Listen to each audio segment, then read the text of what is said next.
রাখছি, যা বলছো তাই এনে দিচ্ছি, আজকে হাত টানতে ভুলে গেছি, ওতেই রাখ। এই শোনো, এই যে তুমি আমাকে চেনো, আমি কত ভালো ভালো কাজ করেছি, গ্রামে আমার নাম আছে কেমন, এক ডাকে সবাই আমাকে চেনে। আমি অমুক করেছি, আমি অমুকের অমুক কাজটা করে দিয়েছি। এই যে নিজের গুণকীর্তন নিজেই করা, মানে অন্য কেউ করছে না, নিজের গান নিজেই গাইছে। ভগবানও ঠিক সেই রকম। এই যে ও রাধে, ও ললিতা, এই যে তোমাদের রাধা আমার প্রতি মান করেছে। এই রাধে জানে আমি কত বড় বড় বীরত্বের কাজ করেছি। ও কি বীরত্বের কাজ করেছি একে একে বলি, শোনে যাও। এই ভেদ গোবিন্দ নিজের প্রকাশ করছে কি, এই যে শোনো বলি তাহলে। মিনকুরে মবরা হয় আদি, নৃসিংহ বাম অবতার, হৃদয় গৌর হরি বল হরি বল। মিনকুরে মবরা হয় আদি, নৃসিংহ বাম অবতার।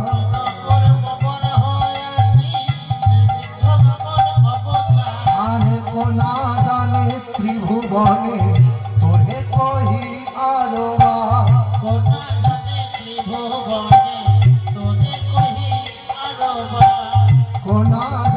ত্রিভুবনে তোরে কহি আরবা।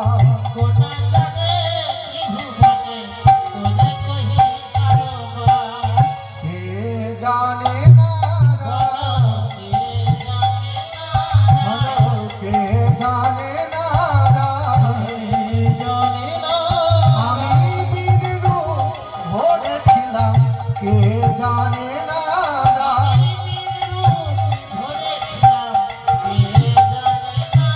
এই পৃথিবী রক্ষা করবার লাগি, কে জানে না।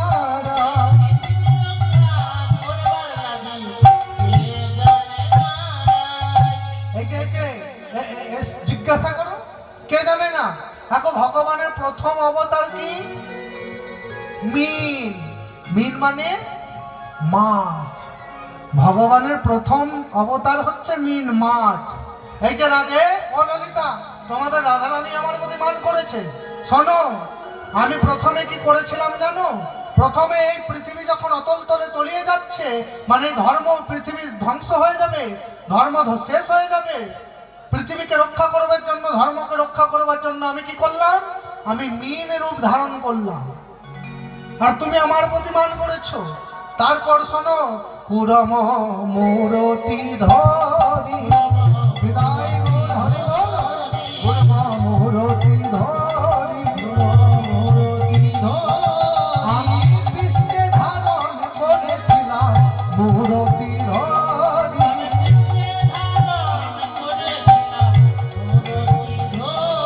আমি কৃষ্ণে ধারণ করেছিলাম মূরতি ধরি।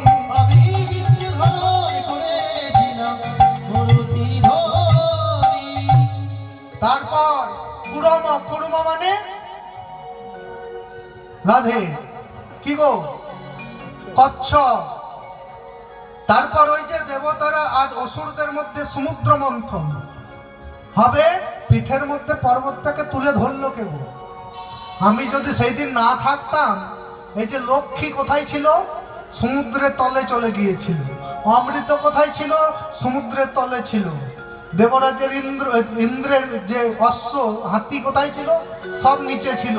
আমি যদি না কুর্ম মূর্তি ধারণ করতাম, তাহলে এইগুলো জানতে পারতে, এইগুলো বেরোতো? হ্যাঁ, সব সমুদ্রের নিচেই থাকতো। তাই কুর্ম মূর্তি ধারণ করেছিলাম, মিনকুর্ম।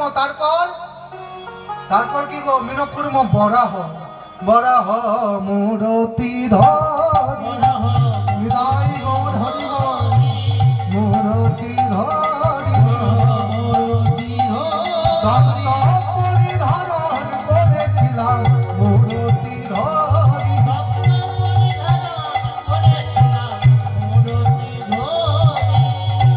বরাহ মূরতি ধরে পৃথিবী হিরণ্যকশিপু এবং হিরণ্যাক্ষ, হিরণ্যাক্ষ করেছিল কি গো? এই পৃথিবীকে ধরে ছুঁড়ে দিয়েছিল। এই পৃথিবী কোথায় গিয়েছিল? কিছুদিন আগে নাসা বৈজ্ঞানিকরা যে জলাশয়টা খুঁজে পেয়েছে, সেই জলের মধ্যে চলে গিয়েছিল এই পৃথিবী। কে রক্ষা করেছিল? আমি যদি না থাকতাম এই পৃথিবী আর থাকতো? আমি কি করেছিলাম? বরাহ মূর্তি ধারণ করে আমার দাঁতের সাহায্যে পৃথিবীকে অতল তল জলের থেকে উঠিয়ে নিয়ে এলাম।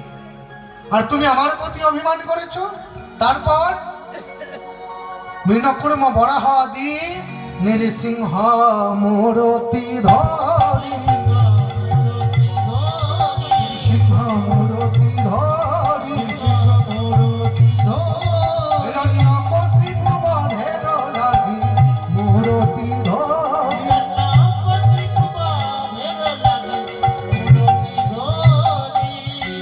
আরে দত্তের ঔরসে ভুবনে রাখিল যশ, যাহার কথায় ফটিক স্তম্ভ হইতে হইল হরির প্রকাশ। তুমি কি জানো না, দত্তের ঔরসে একজনের জন্ম হয়েছিল, তার নাম হচ্ছে ভক্ত প্রহ্লাদ। প্রহ্লাদ সব সময় নারায়ণ নারায়ণ নাম গাইতো। সেই জন্য তার পিতা হিরণ্যকশিপু তাকে দেখতে পারতো না, তাই তাকে মারবার জন্য অনেক চেষ্টা করলেন। কি করেছিল জানো? পর্বত থেকে নিক্ষেপ করে দিল। কে বাঁচালো? আমি। আগুনের মধ্যে পুড়িয়ে মারার চেষ্টা করলো। কে বাঁচিয়েছিল? আমি। গরম তেলে ডুবিয়ে মারার চেষ্টা করেছিল। কে বাঁচালো? আমি। পাগলা হাতির পায়ের মধ্যে পিষে মারার চেষ্টা করেছিল। কে বাঁচালো? আমি। তখন হিরণ্যকশিপু প্রহ্লাদের কাছে জানতে চাইলো, এই যে প্রহ্লাদ, এইদিকে শোন, আমি যে তোকে এত ভাবে মারার চেষ্টা করছি, কে তোকে বাঁচাচ্ছে? বলে কেন? আমার শ্রীহরি।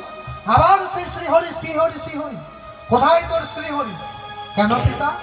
প্রত্যেকটি অণুতে, প্রত্যেকটি পরমাণুতে আমার শ্রীহরি বিরাট।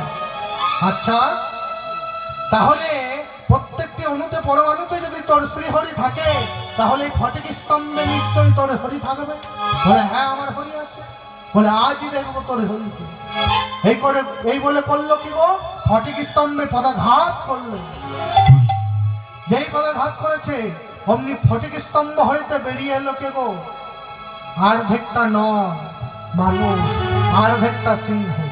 কেন নৃসিংহ রূপ ধারণ করলেন? কারণটা কি জানেন?